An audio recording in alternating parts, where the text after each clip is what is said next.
जय श्री श्याम प्यारे बच्चों, स्वागत है आप सभी का आपके अपने YouTube channel Saraswati Educare centre पर।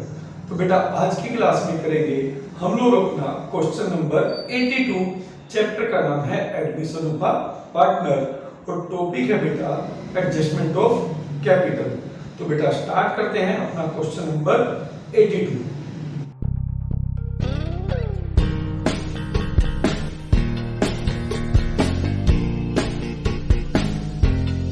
बेटा देखिए क्वेश्चन नंबर 82 में आपको क्या गिवन है। इसमें ए और बी पार्टनर्स हैं जिनका रेशियो बेटा 3:C। एक नया पार्टनर आता है और उसके बाद न्यू रेशियो हो जाते हैं बेटा 5:3:2। ठीक है, सी यहां पर कैपिटल लेके आएगा बेटा 64,000 और प्रीमियम फॉर गुडविल लेके आएगा 15,000, राइट।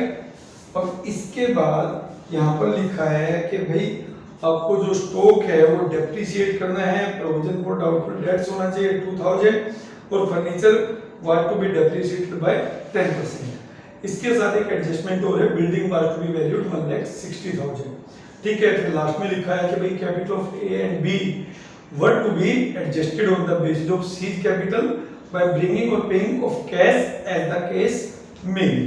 ठीक है, तो ये आपका पूरा क्वेश्चन है। तो सबसे पहले बेटा हमको क्या करना है, एज यूजुअल अपनी वर्किंग नोट्स बनानी है। अब देखिए इस वर्किंग नोट्स में क्या है, आपको ओल्ड, इस क्वेश्चन में क्या है, ओल्ड रेशो भी दे रखा है और न्यू रेशो भी दे रखा है। तो पहला जो वर्किंग नोट था calculation of new profit sharing ratio वो हमारा ऑलरेडी हो चुका है, हमें करने की आवश्यकता नहीं है।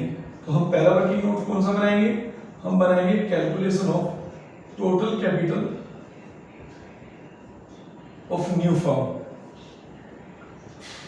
किसके बेस पे बेटा, ऑन द सीड कैपिटल। तो यहां पर जो सी लेके आया बेटा वो लेके आया 64,000। ठीक है, सी का शेयर है बेटा 2/10। तो 2/10 के लिए वो 64,000 लेके आया, तो इसके बेस पे जो फर्म की कैपिटल होगी इट विल बी 64,000 इंटू में 10/2 दैट इज 5। तो ये आएगी बेटा 3,20,000। ठीक है, जो सेकंड वर्किंग नोट है, सेकंड वर्किंग नोट में हमें निकालना है बेटा calculation of capital all the partners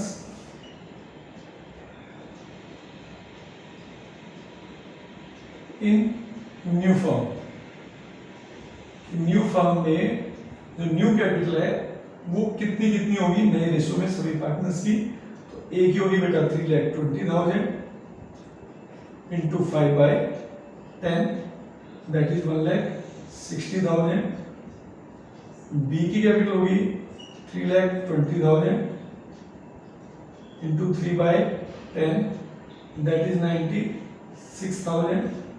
और सी की कैपिटल होगी बेटा 3,20,000 इंटू 2/10 दैट इज 64,000। ठीक है, ये हमने कैपिटल भी निकाली of all the partners in new firm. तीसरा एक वर्किंग नोट यहां पर बना लेते हैं, कैलकुलेशन ऑफ सैक्रिफाइसिंग रेशियो। ठीक है, अब यहां पे सैक्रिफाइसिंग रेशियो का जो फॉर्मूला है वो होता है ओल्ड रेशियो माइनस में न्यू रेशियो। तो यहाँ पर ओल्ड भी है और न्यू भी है, तो हम डायरेक्ट सैक्रिफाइसिंग का फॉर्मूला लगा देते हैं। तो ए का जो ओल्ड रेशियो था बेटा वो 3/5 था, न्यू है 5/10।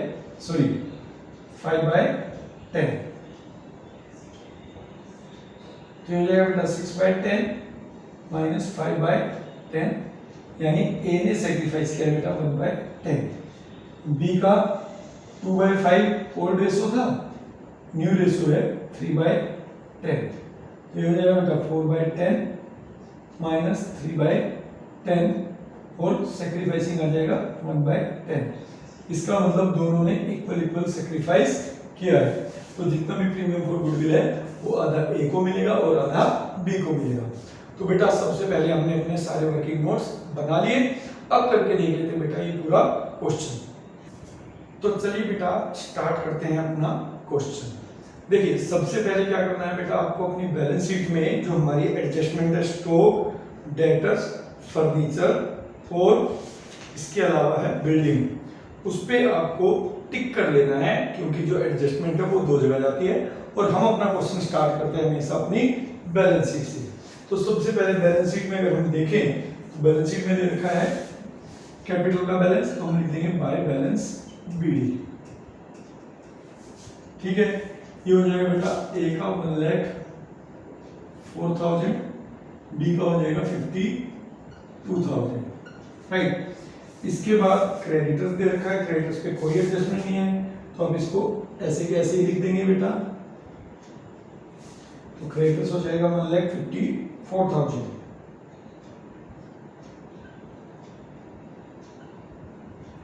इसके बाद आपका एम्प्लॉइज प्रोविडेंट फंड यानी ईपीएफ है, इसकी भी कोई एडजस्टमेंट नहीं है, तो बेटा ये हो जाएगा 16,000।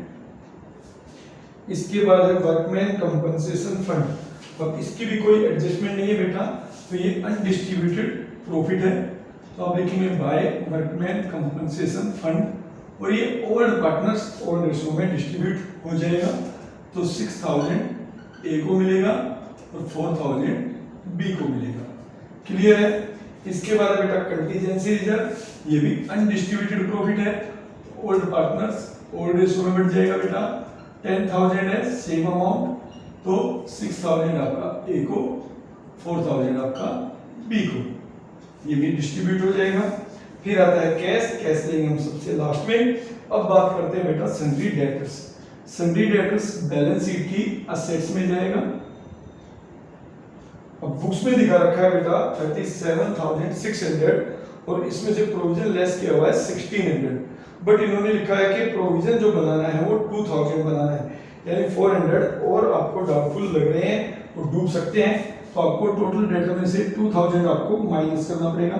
तो ये हो जाएगा बेटा 37,600 माइनस 2,000, बैलेंस शीट में आएगा आपका बेटा 35,600।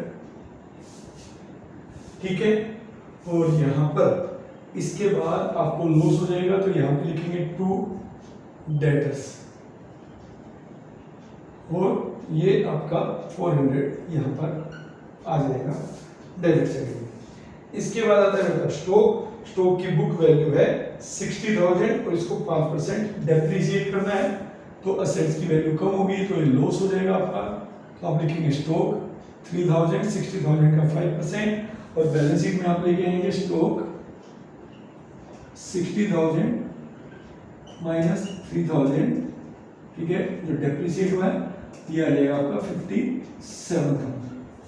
ठीक है, अब इसके बाद आता है प्रीपेड इंश्योरेंस, कोई एडजस्टमेंट नहीं है, इसको ऐसे कैसे ही लिखना है। प्रीपेड इंश्योरेंस की वैल्यू है बेटा 6,000। ठीक है, इसके बाद आपको दे रखा है प्लांट एंड मशीनरी, कोई एडजस्टमेंट नहीं है, ऐसे कैसे लिखना है।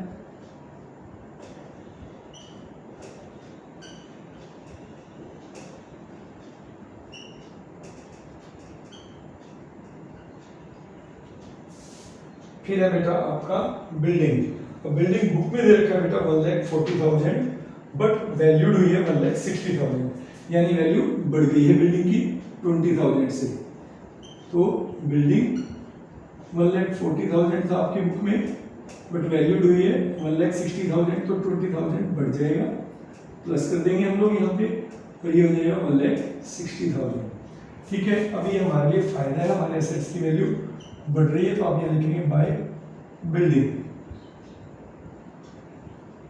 यह आ जाएगा बेटा 20,000। ठीक है, अब इसके बाद है फर्नीचर। फर्नीचर पे भी लिखा है कि furniture was to be depreciated by 10%, तो आप यहाँ पे लिखेंगे टू फर्नीचर 20,000 है, 10% मतलब 2,000 आपका डेप्रिसिएट हो गया। ठीक है, और यहाँ पे आप फर्नीचर लिखेंगे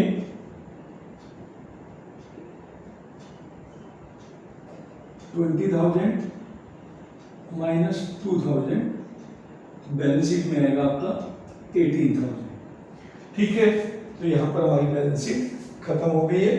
अब इसके बाद लिखा C was admitted as a new partner brought 64,000 as capital. तो यहाँ पर आप लिखेंगे बाय कैश अकाउंट और सी की कैपिटल को आप क्रेडिट कर देंगे 64,000 और जो हमारा कैश का एग्जिस्टिंग बैलेंस था दैट वाज 8,000। ठीक है, इसमें आप ऐड कर देंगे इसको 8,000 ऐड सीज कैपिटल 64,000। ठीक है, तो ये हो जाएगा आपका 72,000। अब इसके बाद लिखा है and 15,000 for his share of goodwill for premium. तो यहाँ पे आपको ऐड करना पड़ेगा प्रीमियम फॉर गुडविल। ये हो जाएगा बेटा 15,000। तो ये हो गया आपका 72 और 5 77 और 10 87,000। ठीक है, और यहाँ पर आप लिखेंगे by premium for goodwill old partners old ratio में आप इसको डिस्ट्रीब्यूट कर देंगे। प्रीमियम फॉर गुडविल था 15,000, 7,500 मिलेगा ए को और 7,500 मिलेगा बी को। सैक्रिफाइसिंग रेशो हमने ऑलरेडी कैलकुलेट कर लिए। ठीक है बेटा, तो ये हो गया हमारा गुडविल का भी ट्रीटमेंट और कैपिटल का भी। और इसके बाद लिखा stock was to be depreciated, इसका ट्रीटमेंट हमने कर लिया। प्रोविजन फॉर डाउटफुल डेट्स का कर लिया, फर्नीचर का कर लिया और बेटा हमने कर लिया बिल्डिंग का। ठीक है, तो सारी चीजें हमारी एडजस्ट हो गई हैं। अब हमें सबसे पहले बनाना है रिवैल्यूएशन अकाउंट। तो रिवैल्यूएशन अकाउंट में हमारा जो क्रेडिट साइड है इट इज 20,000। ठीक है, डेबिट साइड है 3 और 2 5 और 5,400। ठीक है, तो आपका ये आ जाएगा 14,600 टू प्रॉफिट ऑन रिवैल्यूएशन। ए को 14,600 इंटू 3/5, बी को 14,600 इंटू 2/5। ठीक है, तो यहाँ पे ए का कितना हो जाएगा बेटा 5 2 जा 10, 5 9 जा इंटू 3 2920 इंटू 2। तो ये बेटा 0 6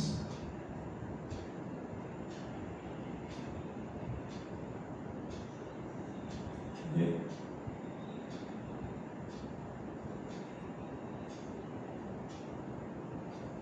8 और ये हो जाएगा 0 4 8 5। ठीक है, 0 6 4 10 16। ठीक है, हो गया टोटल 14,600 रुपये। तो 20,000 से आप इसको बंद कर देंगे और यहाँ पर आप ले आएंगे बाय प्रॉफिट ऑन रिवैल्यूएशंस। ए का शेयर है बेटा 8760 और बी का शेयर है आपका 5840। ठीक है, अब बेटा टू बैलेंस सीडी। ठीक है, तो यहां पर ए का था 1,60,000, बी का था 96,000 और सी का था 64,000। ठीक है, अब देखिए ए की डेबिट में तो कुछ भी नहीं है, तो क्रेडिट का इसका टोटल कर देते हैं। तो हो जाएगा बेटा 1,04,006 अपना 10,000 16 23 और 31 1,31 और 1,32,260। ठीक है, ये इनका एग्जिस्टिंग कैपिटल है किसका ए का। ठीक है, और न्यू कितना होना चाहिए बेटा इसका 1,60,000 होना चाहिए। ठीक है, ये इसका न्यू होना चाहिए। इसका मतलब इसको कुछ पैसा लेकर आना पड़ेगा और वो पैसा होगा बेटा 27,740। तो यहाँ पे आप लिखेंगे बाय कैश अकाउंट 27,740। ठीक है, तो ये तो हो गया बी ए का। अब बात करते हैं बी की। तो बी का 52 और 8 60 60 और 72 73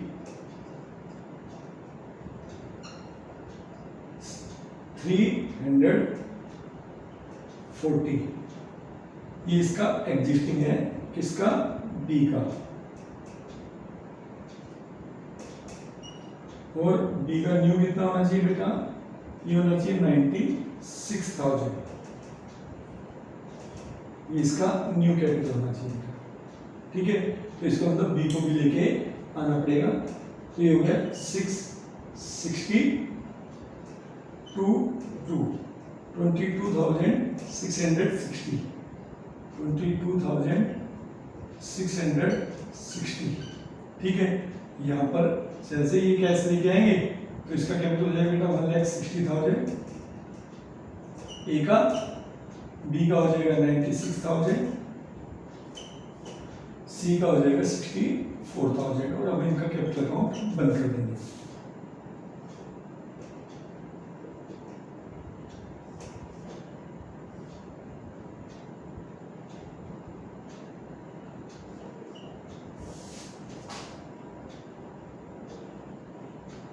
तो जैसे ही हम इनका कैपिटल अकाउंट बंद करेंगे तो जो नया कैपिटल का बैलेंस है ये हम ट्रांसफर कर देंगे बैलेंस शीट में। Capital account A B C, A का 1,60,000, बी का 96,000 और सी का 64,000।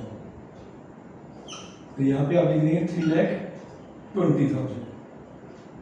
ठीक है बेटा, अब ये जो हो गया ये इसका हो जाएगा 154 60 70। ठीक है, 1,70,000। तो ये आ जाएगा टोटल 4,90,000 यहाँ पर।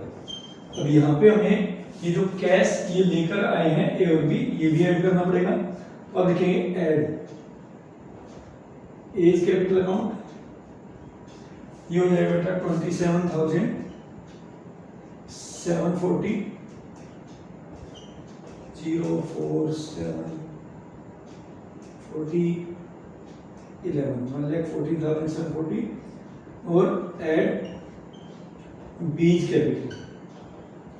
बी का कैपिटल आया बेटा 22,660। इतना ही है। ठीक है, तो ये हो जाएगा बेटा टोटल 0 0 4 7 3 1 lakh, that is 1,37,400। तो मुझे तो लगता है कि मेरी सारी चीजें ठीक है, तो इसके हिसाब अकॉर्डिंगली आंसर मैच करना चाहिए। तो आप एक बार इसको चेक कर लीजिएगा। मेरे अकॉर्डिंगली बैलेंस शीट बिल्कुल मैच हो जाएगी और ये आएगा 4,90,000। ठीक है बेटा, तो ये था आपका क्वेश्चन नंबर 82।